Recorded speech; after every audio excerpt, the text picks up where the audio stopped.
Bienvenidos a esta segunda clase. Eh, en esta oportunidad nos vamos a centrar en el mercado común del sur. Nos va a interesar y para esto vamos a tener tres textos que nos van a orientar en la historia de la integración latinoamericana, que está contada en detalle en el texto de Bouzas y Fanelli, de Roberto Bouzas y José María Fanelli, del cual se recomienda la lectura del módulo 2. Por otra parte, tenemos un texto de Lorenza Sebesta, profesora de la Universidad de Bolonia, directora de la revista Puente a Europa, que se interesa más en cuestiones teóricas relativas a los actores que participan del proceso de integración. Ella se refiere a la Unión Europea, pero el texto está incluido en esta unidad con la intención de que los supuestos teóricos que despliega la profesora Sebesta nos sirvan para pensar también la cuestión de los actores en la constitución del mercado común del sur y los otros procesos de integración regional que hacen sobre todo al subcontinente sudamericano, a los que vamos a hacer referencia también en esta unidad. Y por último, en Luces de Alarma en el Mercosur, es un artículo publicado en el Le Monde Diplomatique que pretende de alguna manera insertarnos en la coyuntura más inmediata de esto que a través de los otros artículos veríamos en primer lugar en perspectiva histórica y en segundo lugar desde la perspectiva de los actores que inciden en su desarrollo. En primer lugar, hay que repasar algunos aspectos fundamentales que tienen que ver con el proceso de integración en la región. El antecedente que obviamente hay que citar respecto del Mercosur es la Asociación de Libre Comercio de América Latina, la ALALC, que se establece en el año 1960, en un momento de cierto optimismo respecto del valor de la liberalización comercial entre los países de la región, previo a un proceso de la propia década del 60 en que procesos de industrialización sustitutiva en los distintos países de la región le van a terminar poniendo un límite a ese envión inicial del proceso de integración, dado que la mayoría de los países que integran esa Asociación Latinoamericana de Libre Comercio durante la década del 60 tienden a proteger su producción en lugar de especializarse en las ventajas comparativas que tienen. De todas maneras, la Asociación Latinoamericana de Libre Comercio hace un trabajo muy relevante inicial de normalizar relaciones comerciales, de protocolizar acuerdos de complementación económica, acuerdos de reconocimiento de ventajas arancelarias entre países de la región y es retomando el impulso inicial de esa asociación que luego en los 90 vamos a asistir al lanzamiento del Mercosur.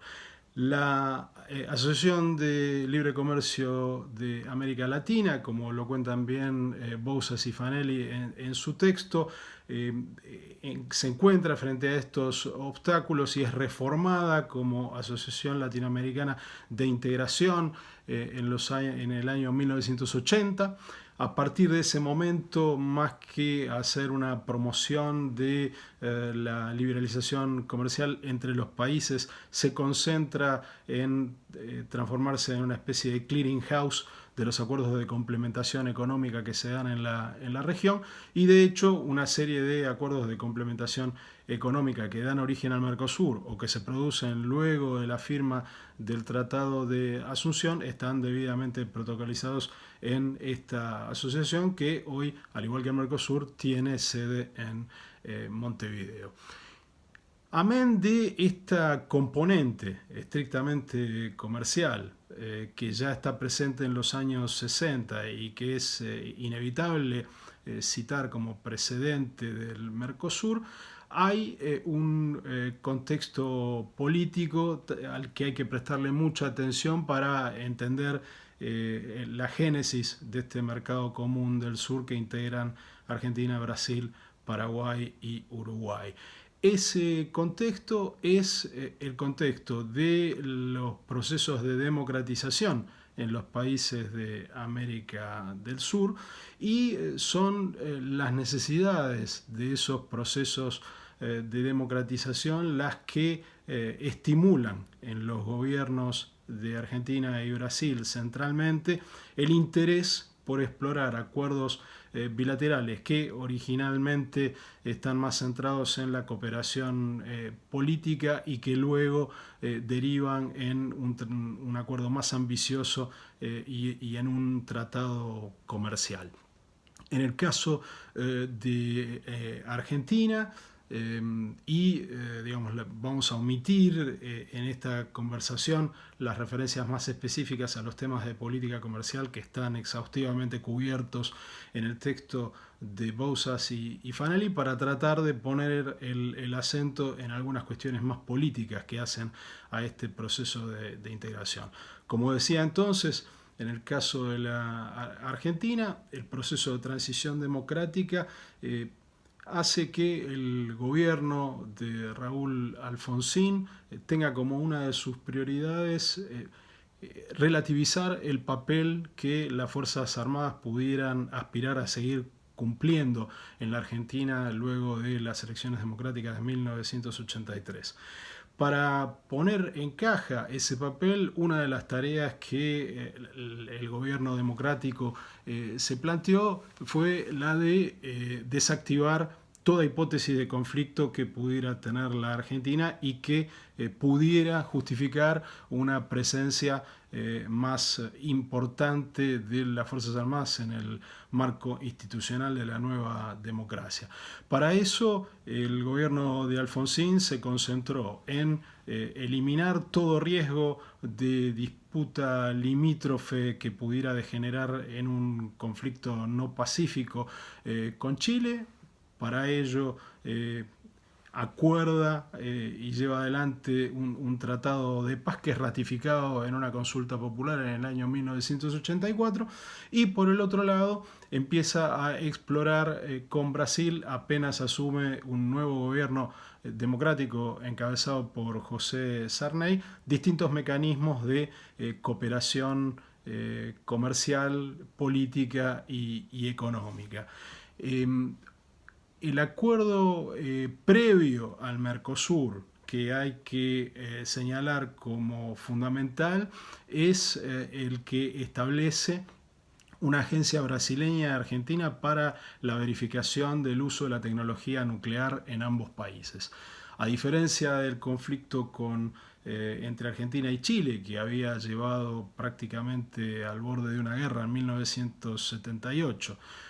donde el conflicto potencial era un conflicto de orden convencional y justificado en disputas territoriales. En el caso de Brasil, la hipótesis de conflicto tenía que ver con las aspiraciones al predominio regional de los dos grandes países de América del Sur y con la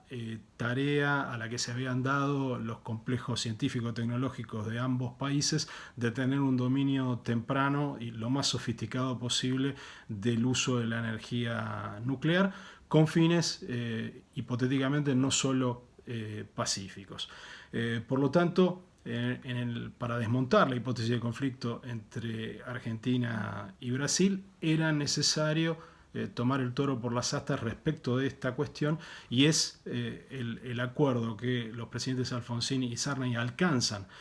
para establecer una agencia donde ambos países se comprometieron y que es una práctica que sigue vigente hasta el día de hoy a permitir que el otro estuviera al tanto del uso que le estaban dando a la tecnología nuclear, de modo tal de darse garantías absolutas de que ninguno la estuviera desarrollando con el objetivo de tomar una ventaja respecto del otro país. Entonces, este es el contexto político previo a la firma del Tratado de Asunción en 1991, ya bajo la presidencia en Argentina de Carlos Menem. Pero este acuerdo habría sido imposible si no se hubieran creado estas condiciones políticas previas. Desde ya, y esto está claramente detallado en el texto de Bouzas y Fanelli, que Alfonsín no se concentra exclusivamente en las cuestiones políticas, sino que ya durante su gobierno se empiezan a tomar una serie de iniciativas de facilitación comercial y de cooperación económica entre los dos países, que por supuesto después toman un volumen más decisivo con la firma del Tratado de Asunción. Si vamos a utilizar alguna de las herramientas que nos propone Lorenza Sebesta en su texto para analizar en el caso particular del Mercosur los actores que intervienen en el proceso, vamos a verificar que, como es corriente en este tipo de procesos de integración, es un proceso que viene desde arriba y que reconoce como principal actor a los estados. Eso, en el caso del Mercosur, está reforzado por esta necesidad previa de darse garantías mutuas en temas de seguridad, es decir, un tema de alta política y eminentemente político que tienen que resolver los estados, pero una vez que los estados lanzan estos procesos de integración, hay una acción concreta de los actores económicos que gozan de protecciones que empiezan a ser limitadas en el caso de la liberalización comercial entre los países del bloque, y que de alguna manera explican las limitaciones que tienen estos procesos de integración. En el caso concreto del Mercosur, hay dos sectores que directamente están excluidos de la zona de libre comercio y que tienen acuerdos especiales, que son el sector del azúcar y el sector automotriz. Así que es por este camino que ingresan actores privados cuyos intereses son afectados por el tratado, y que logran, en diálogo con sus respectivos estados, que se introduzcan estas excepciones. El Mercosur, que como bien se detalla en el texto de Bouzas y Fanelli, tiene esta etapa inicial de adecuación a nuevas normas comerciales, y que luego, a partir de 1994, con el Tratado de Ouro Preto, ingresa en una etapa de unión aduanera imperfecta, como lo señala reiteradamente la literatura, por contener una serie de excepciones al arancel externo común que definen ambos países, perforaciones del arancel que también tienen que ver con la participación, los reclamos y la expresión de intereses de sectores particulares de las economías del bloque. En el texto de Le Monde Diplomatique, que es un texto de 2017, hay una especie de inventario de los bloqueos que empezó a tener el Mercosur a partir de la crisis rusa de 1998. Ese es un momento clave en la evolución del bloque. Mencionamos antes el Tratado de Asunción en el 91, luego el Tratado de Ouro Preto, como dos momentos de desarrollo institucional fundamentales, pero en cuanto a obstáculos que han complicado y han desviado de alguna manera el proceso tal como fue concebido inicialmente, la gestión que hicieron Brasil y Argentina de esa crisis, en un momento en que el Mercosur no había avanzado, como no ha avanzado hasta ahora, en mecanismos de coordinación macroeconómica para gestionar en conjunto un shock externo, Ese es un momento que explica en buena medida por qué el Mercosur se encuentra en una situación de estancamiento en su agenda comercial prácticamente desde ese momento, ¿no? Del 91 el impulso inicial viene de un optimismo que comparten el gobierno de Argentina y Brasil respecto de el potencial de la liberalización comercial para el desarrollo de sus economías, hecho que se profundiza en el 94. En el 98 sobreviene un momento en que la gestión que hacen ambos países de esa crisis pone en crisis valga la redundancia, si se me permite, la capacidad de gestionar conjuntamente esa situación y la salida de esa crisis vía devaluación brasileña es un ejemplo de la resolución no cooperativa y a partir de la preponderancia absoluta del interés nacional de una crisis que pudo haber sido gestionada conjuntamente. De allí en adelante, el Mercosur no va a recuperar este impulso que tuvo originariamente. Una serie de iniciativas provenientes de otros actores van a atraer la atención de los gobiernos. En el caso de los gobiernos de Menem y Cardoso, la iniciativa del área de libre comercio de las Américas lanzada por los Estados Unidos va a atraer muchos de sus recursos políticos y diplomáticos, desviándose de alguna manera del desarrollo de la agenda bilateral y fugando hacia adelante con este optimismo que mencionábamos respecto de la potencialidad del libre comercio en un área más grande que el Mercosur. Es también el tratado, el acuerdo estratégico con la Unión Europea otro ejemplo de esta fuga hacia adelante. Es decir,